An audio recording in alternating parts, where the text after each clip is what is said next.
aquilo que me dá esperança. Quero trazer à memória aquilo que me dá esperança.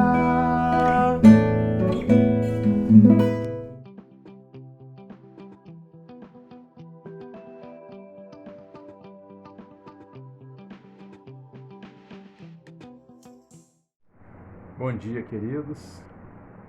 Nós estamos de volta com as nossas reflexões matinais e hoje nós vamos falar sobre uma bem-aventurança que está no Evangelho de Mateus, capítulo 5, verso 7, onde o Senhor Jesus nos diz assim: Bem-aventurados os misericordiosos, porque obterão misericórdia.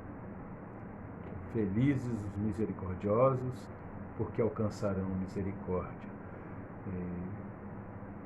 Essa palavra, misericordiosos, ela diz respeito àqueles que têm uma profunda empatia pelos outros, nas suas necessidades, no seu sofrimento. São pessoas que sentem no seu coração a miséria do outro, a carência do outro, né?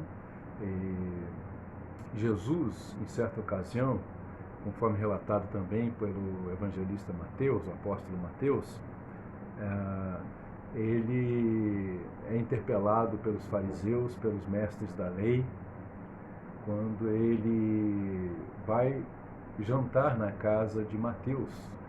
Mateus era um publicano, e publicano quer dizer que ele era um coletor de impostos, ele estava a serviço do Império Romano e era visto então pelos judeus como um traidor e também como um corrupto, né?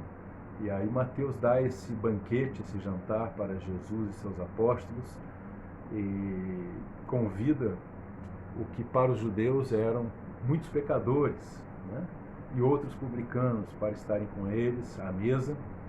E os mestres da lei, os fariseus então os interpelam e dizem, conforme está em Mateus capítulo 9, verso 11, vendo isso, os fariseus perguntaram aos discípulos dele: por que o mestre de vocês come com publicanos e pecadores? Ouvindo isso, Jesus disse: não são os que têm saúde que precisam de médico, mas sim os doentes. Vão aprender o que significa isto. Desejo misericórdia e não sacrifícios, pois eu não vim chamar justos, mas pecadores. Então Jesus, ele cita um verso do profeta Oséias, no Antigo Testamento, Oséias capítulo 6, verso 6, diz: vão aprender o que significa misericórdia quero e não sacrifícios, né? E Jesus está dizendo para eles: vão conhecer quem é o Deus de vocês, porque vocês não conhecem, só conhecem a religiosidade de aparência de vocês, né? E os fariseus, eles só viam o que estava diante dos olhos deles, né?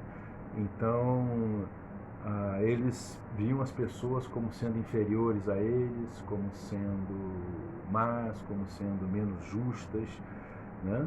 Como sendo menos santas, menos importantes. E, na verdade, a gente precisa entender que sempre que alguém tenta diminuir outra pessoa, na verdade é uma tentativa para ser vista como alguém superior. É um problema do seu próprio ego, é um problema da sua própria autoestima. Então ela faz comparações na tentativa de diminuir o outro, para que então ela seja vista como superior. E aqui eles dizem: por que vocês comem com pecadores e publicanos, né? Será que eles também não são pecadores? Existe algum ser humano que não é pecador? Vocês comem com prostitutas, né? Em outra ocasião eles perguntam: será que eles também, de alguma forma, na sua religiosidade de aparências e de riqueza e de status quo, de poder, eles também já não se venderam para o sistema religioso de alguma forma, né? Então, eles também são pecadores, mas tentam parecer que são santos e só os outros é que têm erros, pecados e defeitos, né? E assim, quando a gente olha para alguém com esse desprezo, né, como se fôssemos melhor, como se fôssemos superiores, bons o suficiente, nós deixamos de perceber o quanto carecemos, necessitamos desesperadamente da misericórdia divina, né, sobre nossas próprias vidas. Então nós passamos a nos ver como os mais saudáveis, como aqueles que não precisam do remédio que Jesus Cristo nos oferece ao preço da sua morte na cruz do Calvário. E nós nos vemos como justos, né? Nós calcamos nossa esperança de vida eterna, ou mesmo de algum progresso espiritual na Terra, ou de sermos aprovados por Deus naquilo que fazemos, no nosso desempenho, na nossa performance, e no quanto nós nos consideramos bem bons, né? O suficiente por dentro, né? Ou íntegros, mais íntegros de caráter do que os outros. Mas assim nós nos colocamos fora do alcance da misericórdia do Senhor Jesus. Nós deixamos de ser alvo dessa misericórdia, porque Ele mesmo diz que Ele veio para os doentes e não para aqueles que se consideram sãos ou saudáveis. Ele veio para aqueles que admitem no seu coração o quanto são pecadores e carentes da sua misericórdia, né? E não para os justos, né?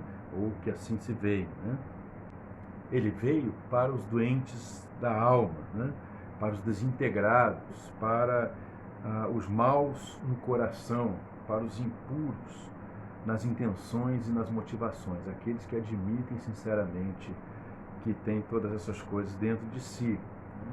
Então, bem-aventurados, diz aqui a palavra, aqueles que, conhecendo a gigantesca e maravilhosa misericórdia que Deus o Pai exerceu através da vida do seu Filho na cruz do Calvário, morrendo por nós, para o nosso bem, para que vivêssemos, né, passam a agir com misericórdia semelhante, similar a outras pessoas que também sabem que carecem da mesma misericórdia, porque se sabem iguais a todos os outros, né? Então eles passam a agir de acordo com a misericórdia que Deus teve por eles. E a Bíblia diz então que esses são felizes, porque esses vão obter misericórdia agora, e vão obter misericórdia ao longo de sua vida, e vão obter misericórdia por toda a eternidade. Que Deus possa nos fazer perceber a nossa própria realidade e assim sermos essas pessoas mais misericordiosas e conscientes da misericórdia divina em nossas vidas. Deus nos abençoe, graça e paz. Gostou do vídeo? Ajude-nos compartilhando em suas redes sociais, no Facebook, no YouTube, no Instagram e nos seus grupos de WhatsApp. Em nome de Jesus, Cristo é a nossa paz.